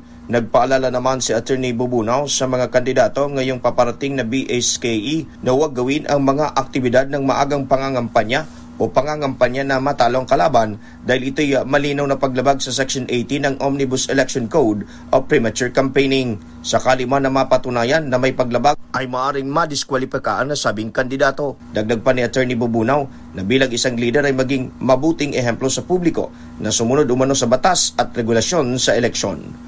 Mula sa kauna-unang radyo sa Pilipinas, DZRH, ito si Ray Boton Jr. Tuloy-tuloy sa pagbabalita, tuloy-tuloy sa serbisyo, sama-sama tayo, Pilipino. Maraming salamat, Ray. Mabalos. Pumalo naman sa record high na 31.5 billion pesos ang nakumpiskang smuggled na mga produkto ng Bureau of Customs ngayong taon. Ayon kay Customs Director Bernie Enciso, naitala ang pinakamalaking nasabat ng customs sa ilalim ng liderato ni Commissioner Benvenido Rubio bagamat hindi pa natatapos ang taon. Sinabi ni Enciso na kabilang sa mga nasabat ng Bureau of Customs ang 3.3 billion pesos na halaga ng mga produktong pang-agrikultura. Patuloy din naman ang pagsasagawa ng inspeksyon ng BOC sa mga warehouse kung saan posibleng nakatago ang mga hinihinalang smuggled na mga produkto. Magugunitang natuklasan ng BOC ang 36,000 sacks ng bigas sa warehouse sa Tondo, Maynila at 20,000 sacks naman sa Las Piñas at Bacoor, Camaquilan. Bukod pa ito sa inspeksyon ng 7 warehouse ng bigas sa Bulacan kung saan na-issuehan din ang warrant of seizure and detention ng 4. Doon naman nasabat ng Bureau of Customs ang mahigit sa 236,000 sacks ng bigas na nagmula Vietnam, Thailand at Pakistan. Pwede pa rin makakuha ng sick leave benefit at iba pang medical benefits sa mga empleyadong dinapuan ng COVID-19 maski binawi na ng Pangulong BBM ang public health emergency. Ayon sa Department of Labor, dapat magkasundo ang mga employer at empleyado sa mga probisyon ng sick leave benefits, access to medical insurance coverage at iba pang tulong sa panahon ng isolation. Hinikayat naman ng DOLE ang mga employer na magbigay pa rin ng paid leave sa mga infected nilang mga empleyado para makapagpabakuna. Pinaalala pa ng Labor Secretary na si Benvenido Laguesma, hindi dapat idiskrimina ang mga hindi bakunadong empleyado sa usapin ng tenure, promotion at iba pang mga benepisyo. 33 na makalipas ang alas 5 na umaga, plano naman ng 3 senador na bawiin ang suporta sa rekomendasyon ng Senate Committee on Ways and Means na total ban sa mga pogo sa bansa. Ayon kay Senator Francis Escudero, balak ni na Senator Bato de la Rosa, Rapi Tulfo at JB Ejercito bawiin ang pirma sa report committee. Oras sa mangyari ito, sinabi ni Escudero, hindi na mariyuriya ng mga senador ang nakasuporta sa rekomendasyon ng panel ni Senator Sherwin Gatchalian. Hindi pabor ang mga nabanggit na senador na agad na palayasin sa loob ng 3 buwan ang mga nag-ooperate ng pogo. Sa panig ni Ejercito, dapat 2 hanggang 3 taon ang ibigay na palugit sa mga pogo upang makahanap ng iba pang trabaho ang mga empleyado nito. Siguro natauhan din yung ibang mga senador, sabi nila, teka muna, hindi ba ang pamilya Gatchalian humihirit po na magkaroon sila ng mga permiso sa mga na magkaroon ng integrated casino? o integrated resort. Agarang pagpapalaya sa mga pogo hindi makakakuha ng suporta sa Senado ayon kay Senator JB Ejercito. Detalye ng balita mula kay Raymond Dedpa sa RH28. Raymond. Mahirapang makakuha ng suporta mula sa mayorya ng mga senador kung ipipilit ang biglaang pagpapalaya sa mga Philippine Offshore Gaming Operators o POGO sa bansa. Ito ang paniniwala ni Senador JB Ejercito, isa sa 10 senador na pumirma sa committee report ni Senador Sherwin Gatchalian ng Senate Committee on Ways and Means kontra sa mga pogo. Giit ni Ejercito, lumagda siya sa committee report para ito'y mayakyat sa plenaryo at mapagdebatehan. Nauna na siyang nagbanta na babawi ng pirma kung igigit ng 3 buwan lang ay dapat palayasin na ang mga pogo. Kailangan ay gradual phase out ng ilang taon upang mabigyan ng pagkakataon ng mga negosyante na namuhunan ng malaki na makalipat ng ibang negosyo at ang mga Pinoy na nagtatrabaho sa pogo na makahanap ng ibang trabaho. Para naman kay Senador Ronald Bato de la Rosa, kailangan ng 1 hanggang 2 taon na panahon ng phase out. Pumirma siya sa committee report ni Senador Gatchalian na nakatuon sa epekto sa ekonomiya para mapag-usapan na ito sa plenaryo, ngunit may hiwalay siyang committee report hinggil naman sa mga krimen na nangyayari na iniuugnay sa pogo. Ang agarang pagpapatigil sa pogo ay hindi umano makatarungan para sa mga kumpanyang illegal ang operasyon at nagbabayad ng tamang buwis sa gobyerno. Una nito ginigit ni Senador Gatchalian na 3 buwan lang dapat ang ibigay na palugit sa mga pogo na umalis na sa bansa. Para sa kauna-unahan sa Pilipinas, DZRH, ito si Raymond Dadpas, tuloy-tuloy sa pagbabalita at tuloy-tuloy sa serbisyo, sama-sama tayo, Pilipino. Maraming salamat Raymond. Samantala, bagong Filipino Servicio Pair, dadalhin ang Pangulo sa 82 lalawigan. Detalye na balita mula kay Let Narciso, Irish 14. Let, good morning. Ilalapit ni Pangulong Ferdinand Marcos Jr. ang mga serbisyo ng gobyerno sa mga Pilipino. Sinabi ito ng Pangulo matapos ang matagumpay na paglulunsad ng bagong Pilipinas Servicio Fair sa Nabua, Camarines Sur noong Sabado. Ang BPSF ang pinakamalaking caravan na nagbibigay ng iba't ibang serbisyo sa mga Pilipinong nasa malalayong lugar. Kabilang dito ang kadiwa, passport on wheels, driver's license registration, social services mula sa mga ahensya ng gobyerno at iba pa. Target ni Pangulong Marcos na dalhin ang BPSF sa lahat ng 82 lalawigan sa buong bansa. Ayon sa presidente, batid niyang mahirap para sa marami na pumunta pa sa Maynila, kaya naman dadalhin na sa kanila ang mga serbisyo at programa ng pamahalaan. Para sa kauna-unahan sa Pilipinas, DZRH, ito si Let Narciso, tuloy-tuloy sa pagbabalita, tuloy-tuloy sa serbisyo, sama-sama tayo Pilipino. Maraming salamat, Led. Samantala, madaragdagan pa mga kwarto ng mga pasyente sa Veterans Memorial Medical Center sa Lungsod, Quezon. Ito'y matapos ilarga ang konstruksyon ng Magiting Veterans Wing sa pamamagitan ng 60 million pesos na tulong ng dalawang licensee ng Philippine Amusement and Gaming Corporation of PAGCOR. Pinasimula ng Magiting Veterans Wing ng Philippine Military Academy Magiting Class of 1970 at pinondahan ng Bloomberry Cultural Foundation Incorporated at Newport World Resorts Foundation Incorporated. Nagbigay ang dalawang foundation ng tig 30 million pesos matapos na makakuha ng basbas mula sa PAGCOR. Ayon naman sa PAGCOR Chair at CEO na si Altenco, inaprobahan ng ahensya ang pagkakaloob ng tulong mula sa dalawang Casino Foundation dahil sa magandang hadikain ng naturang proyekto. Paraan niya din ito ng pagkilala ng PAGCOR sa hindi matatawarang sakripisyo ng mga veteranong Pilipino para sa bansa. Sinabi ni Tenco na obligado ang lahat ng mga Integrated Resort Casino licensee na magtayo ng foundation para mapondohan ang Corporate Social Responsibility Program sa education infrastructure, health facilities, environmental preservation at cultural heritage restoration. Inisponsor naman ng BCFA ang unang phase ng proyekto kung saan sakop nito ang civil, structural, mechanical, electrical, masonry works at roof deck water reproofing. Abay, congratulations sa Biluna Veterans Memorial Medical Center. Ay, teka muna, congratulations din sa aming bagong presidente, ha. Sa bagong presidente ng Mapitagan Class, si General Ces Ordoyo. Boses, magandang umaga ho sa inyo and congratulations. Siya po ang mamumuno sa susunod na mga buwan sa Class Mapitagan. Happy birthday din sa iba pang mga poging Mapitagan. Sina Paco Francisco, Boss Paco, magandang umaga. Si Boss Director Dante Balaw, na magiting pa rin na imbag na bigat apo. At saka si Johnny Carbonell, nagdiriwang din po ng kanilang mga birthdays ngayong araw na ito. 5:39 na oras sa buong Kapuluan, itinutulak naman ni Senator Lito Lapid ang mandatory na paglalagay ng automated external defibrillators o AED sa mga pampubliko at pribadong lugar. Sa Senate Bill number 1324 ni Lapid, kabilang sa nais niyang malagyan ng AED ang mga government building, opisina, hotel, resort, mga kondominium, korte, paaralan, parke, palengke at transport terminal. Magkakaroon din ng pagsasanay sa mga kawani o mga first aid teams ng bawat lugar. Ang AED ay isang portable at life-saving device na makatutulong sa pagsalba ng isang buhay sa pamamagitan ng electric shock. Layon ang panukala ni Senator Lapid na makapagbigay ng kagyat na tulong sa mga Pinoy na delikadong atakihin sa puso, lalong-lalo na yung pong mga may heart disease. Dahilan ng Senador, ang atake ng puso ang pangunahing killer sa mga Pilipino, pero marami pa rin maaari naman itong maagapan. Sa datos ng Philippine Statistics Authority, sinabi ni Senator Lapid na pumalo na sa 77,173 na mga Pinoy ang nasawi dahil sa ischemic heart disease mula Enero hanggang Setyembre ng 2022. Samantala, si Joey De Leon pinutakte ng mga buzzers dahil sa topic na suicide. Alamin natin ang balita mula kay Gorgie Luna. Gorgie?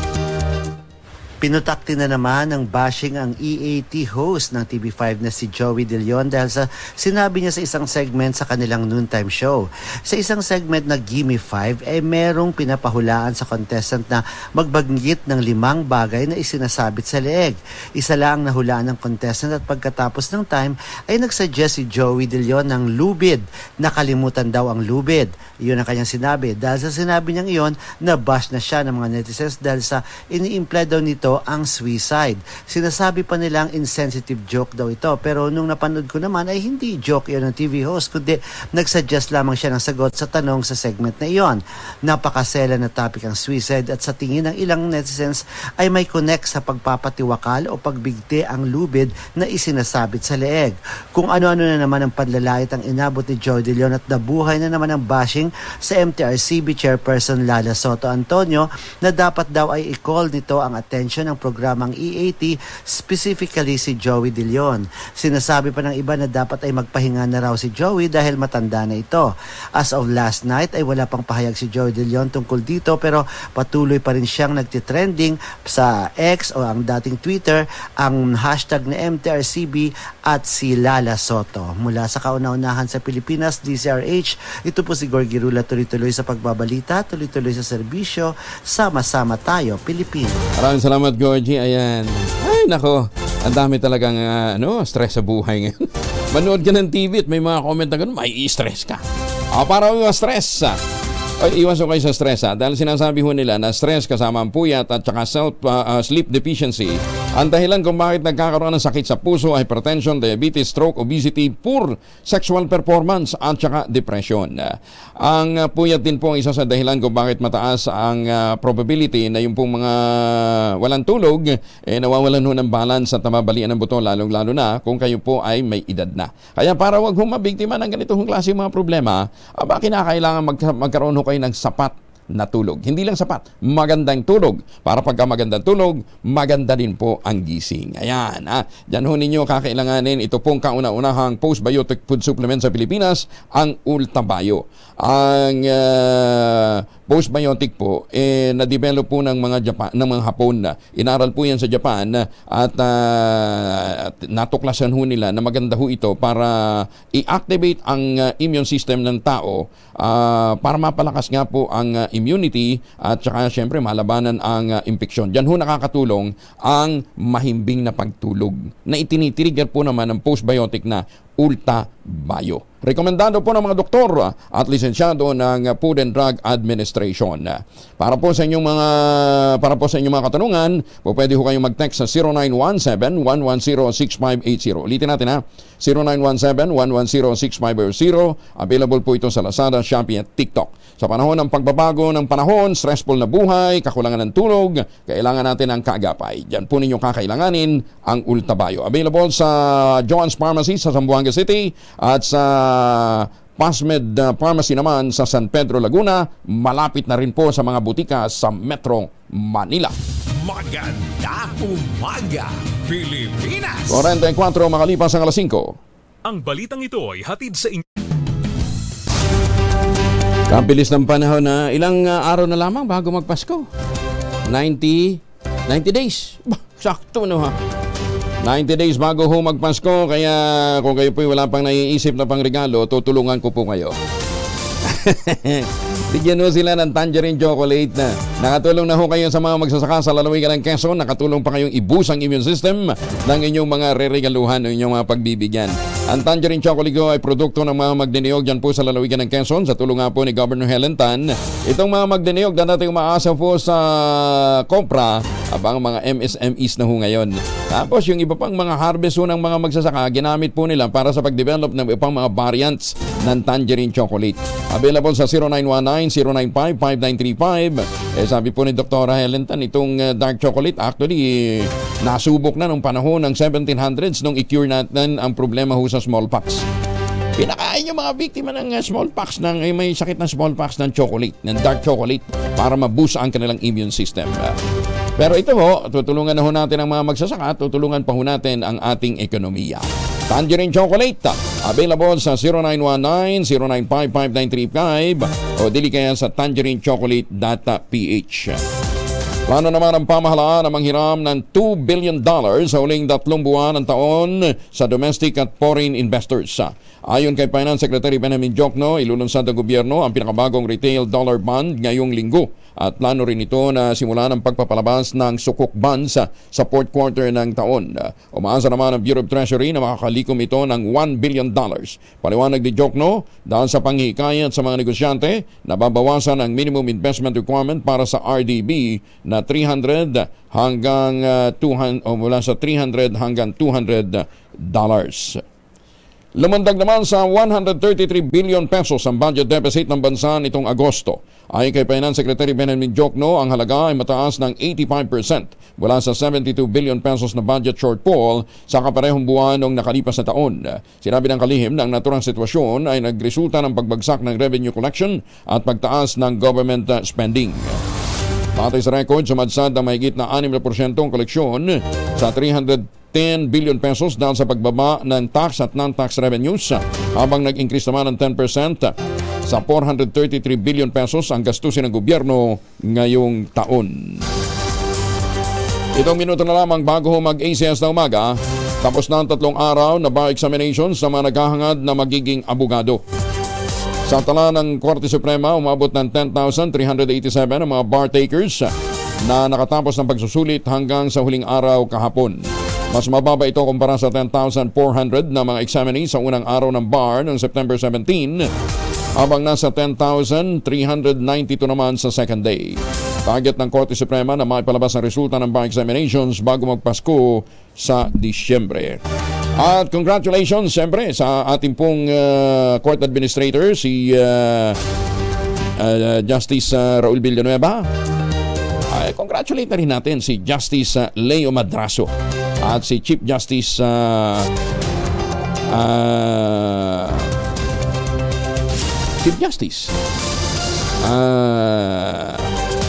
Kinondena ng Korte Suprema ang dalawang social media account na naglabas ng malisyosong impormasyon kaugnay ng 2023 bar examinations. Ito yung makarang sabihin sa post ng FB account na Chidkeno Dizon at ng group page na Bar Law of Dummies Training na artificial intelligence ang titingin, mag-check at mag-evaluate ng resulta ng bar examinations. Ayon sa Korte Suprema, irresponsable, walang basehan ng naturang pengking impormasyon na ang layunin ay siraan lamang ang integrated digitalized examination. Paglilinaw ni 2023 Bar Examination Chair Associate Justice Ramon Paul Hernando, ang pagsusulit ay susuriin ng 4 na expert examiners sa bawat subject. Yan again, congratulations kay Chief Justice Al Gesmundo. Maganda umaga, Pilipinas! Aba, may mamimigay pala ng pera. Dahil malakas ang kako makinig sa DZRH, malakas ka rin sa amin. Itodo nyo na ng malakasan ang inyong radyo at makakaina ang matyempohan ng aming roving reporter na nakikinig o nanonood sa DZRH. Instant, mananalo ka ng malakasang 1,000 pesos sa DZRH Malakas Promo, hatid sa atin ang kauna-unahang radyo sa Pilipinas, DZRH. Una sa Pilipinas, una sa Pilipino. RH6, Sherwin Alparo, nandyan po sa Paranaque. Sherwin? Yes, magandang umaga. Angelo, dito tayo sa may Merville Access Road kung saan meron ditong mga pabibili yan, no? Liempo, buto-buto, laman. Ang liempo, 335. Ang buto-buto ay 270. Ang laman ay 280. Pero ang premyo, 1,000 pesos. Siyempre, dahil ito, na-shapehan natin, tignan, papasukin ko na. Ayan, nagtatagtad pa si nanay. Nanay, matagtad mo ko ha. Ayun yung nanonood sila sa cellphone, pero naka-bluetooth yan. Ayan o. Ba, ayos na. Ayun o. Congratulations. DZRH. Ayan o. At ang kanilang bluetooth, ito. Ayan o. Pagkalakas-lakas ang bluetooth. Pangalan mo kuya? Wilmar po. Wilmar Labarosa. Wilmar, palagi ka ba nakatuning sa DZRH? Opo. At sino paborito mong announcer sa DZRH? Si Angelo Palmones. Si Angelo Palmones. Dahil dyan, meron kang 1,000 pesos.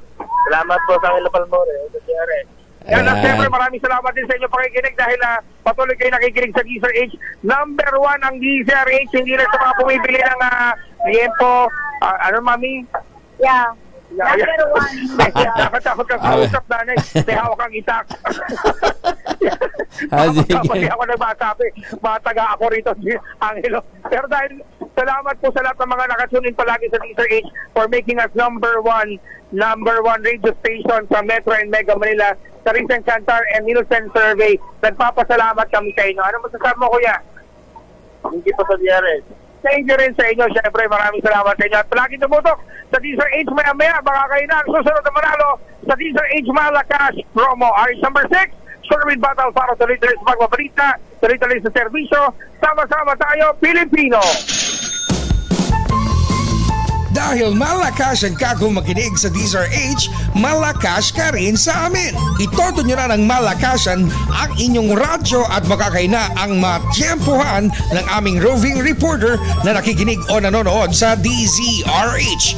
Instant, mananalo ka ng malakasang 1,000 pesos sa DZRH Malakas promo. Hatid sa atin ang kauna-unahang radyo sa Pilipinas, DZRH. Una sa Pilipinas, una sa Pilipino. Aba, abangan ho ninyo dyan sa Paranaque. Patuloy pong mag-iikot si Shirley Alparo. At para naman dun sa Ayoma Traffic, meron pa hong 36 units na natitira ang GA Tower 2. Humabol pa ho kayo. Dahil 50,000 pesos all-in down payment lamang po ang ipinagkakaloob pong promo ngayon pong Bermanta ng GA Tower 2 hanggang merong unit na natitira, ha? 36 units na lamang po natitira. Tawag ko ngayon sa 0996-501-5555 o sa 0947-434-5555. Ito pa rin ang pangarap na magkaroon ng sariling bahay sa presyong abot kaya. Puntahan ninyo para personal nyo makita, labi pa lang panalo na. Para kahong bumili ng unit mula po sa isang 5-star hotel. Ang sabi nga po ni Ginoong Nico Valencia, stop renting, start owning. Amano po. Thank you. Maraming salamat po sa inyong lansawang pakikinig at pagtitiwala, panonood at patuloy na pagsubaybay. Ang ating pong iiwanang paalala, magtanim ng kawayan para sa kalikasan at kabuhayan. Susunod ng 2x2 at ang ACS Balita. Ang ating quote of the day ay mula po sa isang historian at general ng Athens na si Thucydides. Ang sabi po ni Thucydides, love of power operating through greed and through personal ambition was the cause of all these evils. Pray for them. Para ang kanilang pong maglilingkod ay hindi dahil sa kanilang ambisyon at sa kanilang greediness. Hanggang bukas, 2x2, susunod na.